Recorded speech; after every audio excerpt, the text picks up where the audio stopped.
what exactly makes males better leaders than women? In terms of what makes a man a better leader, he's far less influenced by emotions. He's far more willing to do what needs to be done for the people over whom he governs than women are. Women are far more likely to allow emotional impulses to govern their judgment, and I think that the historical record is very clear. I want to weigh in on this really quickly. So obviously what makes a good leader is going to depend on in what context they need to lead. So for example, they've done studies where they found that when women are in top executive positions they studied over 1,000 different companies, and they found that companies that had women in top executive positions, those companies outperformed all of their competitors by near 25%. Even more so, this idea that women are governed by their emotion and men are just the rational ones is just complete nonsense. So there's two different studies that completely just debunk this, okay? The first one being a study that was done recently where they tracked over 152 men and women, and a group of those women were actually even on their period at the time, John. And they found that men and women in that group all reported near identical emotional fluctuation. Not to mention, they've done another study where they presented men and women with complex moral decisions. And they did find that women had a more emotional response. However, the rationale behind the decisions made were no different. Men and women were virtually identical when it came to making rational decisions.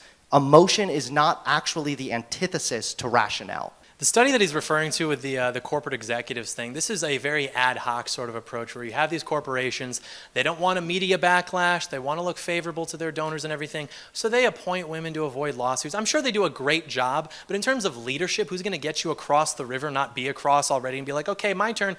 Show me a company that's trading on the NASDAQ or the New York Stock Exchange that was started in a garage and becomes a multi-billion-dollar company. Every one that you can show me that was started by women and led to that success, there's 100 that were started by men. This is just the nature of the game. I'm sorry. In terms of experience versus, the emotional experience versus acting on that, like we said, men are better at controlling that emotion. We might experience it, but we're better at controlling it. Maybe there's a study with some fun, hypothetical ethical experiments. That's great, but we've had thousands of years of this, and I think that the record is pretty clear.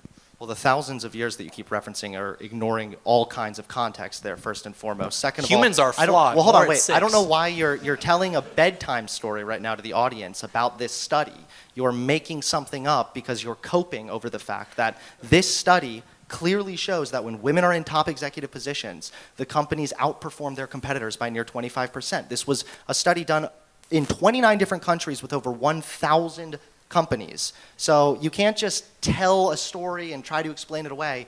That's coping. You totally can. Show me then those decisions that were made. Establish a common variable and then find some causal link from there. You're going, oh my gosh, the biggest companies are implementing DEI training. But this is evidence of it's winning. No, show me one that has been built from the ground up by a disproportionate amount of female leaders relative to men, and then I will believe you. But this is just not the case. Women-owned businesses all over the place obviously are still significantly in the minority. However, again, the study that I'm keep referencing, you keep on trying to run away from and say, show me a woman who started a company in a garage. No, the study that I'm referencing demonstrates that there is a strong correlation between women in top executive positions and the company performing better. What that demonstrates is that women do very much have the potential to be far better leaders, or just be as good of leaders as men. Which I accept the possibility of that, but this idea that okay, so that's one way to look at it. He is accurate in that. Another way to look at it, which is probably the case, which is that big companies have a social incentive to include more women, more people of color in their top executives. There are NGOs and leftist institutions that literally track this, and if someone's out of line, they have their media watchdog groups go after these people, which affects the stock. This is the cope. Rationalization is a cope, ladies and gentlemen. This Don't is the ever cope, think buddy. about things. Believe the screen people. No, rationality is not the cope, but trying to just fill in the blanks and say, well, they were probably all just liberal institutions who were incentivized. Literally, yes. That's coping.